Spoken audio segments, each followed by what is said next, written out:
Welcome back mga kaaldab. Ito na naman po ang inyong lingkod, si Mr. Destiny.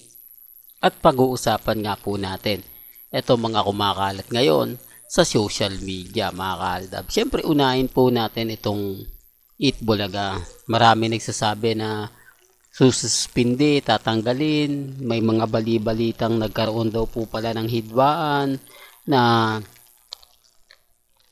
siguro nga po mga kaaldab, tama po yung mga sinasabi ng iba na hindi na pinapaalis si Mengay pero umalis, di po ba ngayong kailangan siya ng Eat Bulaga dahil 45 years na nga po ito. Dapat mas maganda, mas bonggang-bongga itong 45 years ng Eat Bulaga sa TV5 pero wala di po ba? Gaya na sinabi natin, malaking kawalan po talaga si Mengay sa Eat Bulaga pero ma-pride po ang Eat Bulaga Di po ba? Lalo na po sila Henyo Master Joey De Leon, Bossing Big Soto, at Tito Sen. Kapag sinaway mo yan, di po ba? Talagang dadamdamin nila yan. Sila yung tipo na ma-pride.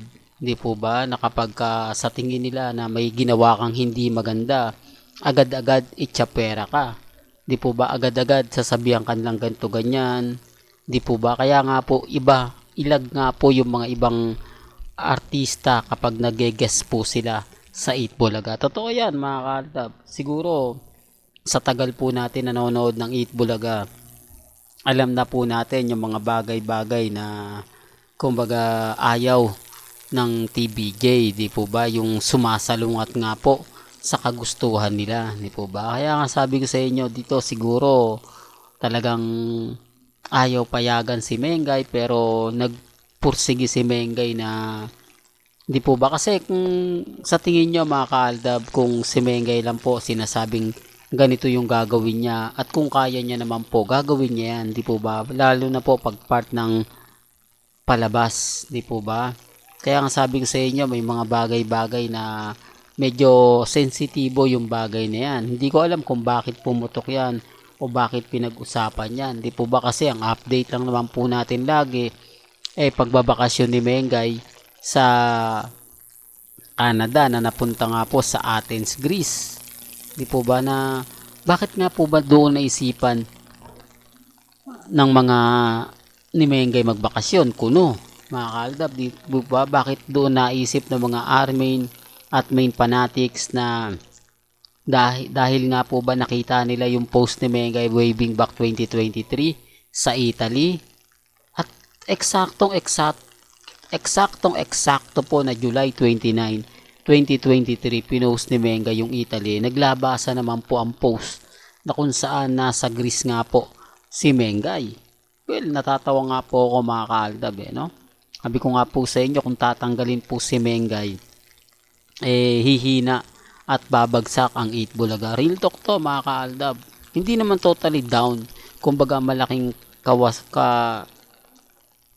yung kawalan, di po ba, si Main Mendoza sa TBJ kasi siya nga po talaga yung pinaka nakakatuwa, siya nga po talaga yung pinaka masaya, di po ba, lalo na po kapag sumasapit na yung pananghalian, kapag naispata na wala si Mengay, iba na po yung yung views bagsak na bagsak, di po ba, kahit yung mga komento po sa Instagram, sa Facebook at sa YouTube, di po ba hinahanap nila si Mengay. Kaya nga po nagkaroon ng issue kasi hindi maiiwasang tanungin si Mengay, 45 years anniversary ng Eat Bulaga pero wala si Mengay. Sana may damit si Mengay na di po ba 9 years pero wala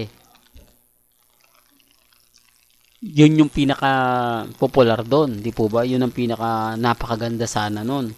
Kita nyo po si Karen, di po ba? Na meron na siyang 1 year sa Eat Bulaga kaya binilang niya na. Di po ba? Yun ang sinasabi ko mga kaaldab. Na kung saan nga po talaga nakakalungkot. Pero andun yung point Andun yung point na nga Mr. Destiny kasi kumbaga may mga bagay-bagay na ganito ganyan, may mga bagay-bagay na kumbaga mapapaisip ka, di po ba? Sa dami kasi ng mga taong nagmamahal, sa dami kasi ng mga taong kumbaga gustong alam nyo na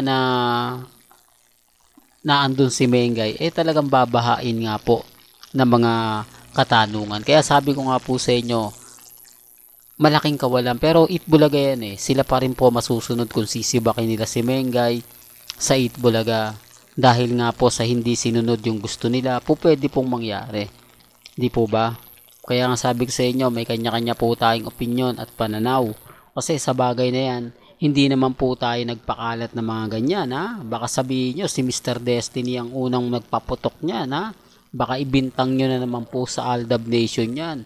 Gaya ng sinasabi ko at pinapaliwanag ko, may mga point na nauuna po tayo, pero hindi natin yan unang pinaliwanag. Hindi natin yan unang sinabi na kaya magbabakasyon si Mengay dahil may issue sa kanila ng TBJ. Ang sa akin, magbabakasyon si Mengay dahil magpapahinga. Yan naman po talaga yung sinabi ng mga mamis, mga titas, mga senyor na malapit po kay Mengay na kaya po siya mawawala sa Itbulaga magpapahinga. Hindi naman po sinabi na mag-honeymoon sila ni Congressman Arjo. Di po ba?